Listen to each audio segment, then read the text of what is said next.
In this video, I will show you how to download and install Paxday. First, we need to download the Steam app.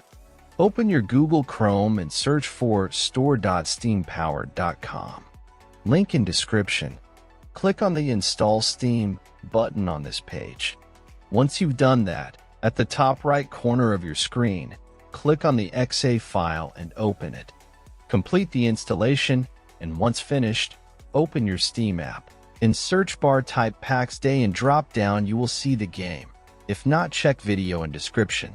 If you see the game in drop down, click on the game. Now click on Add to Cart button beside original game. In new pop-up, click on View My Cart. Now click on blue Continue to Payment button. In payment methods, select your preferred payment method and proceed.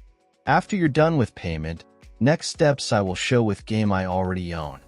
After completing the purchase, go to your library. You can use the search box to find game you just bought or navigate directly to the games category. Next step I will show on game I own. First, click on the game you want to play. Now click Install. Complete installation process.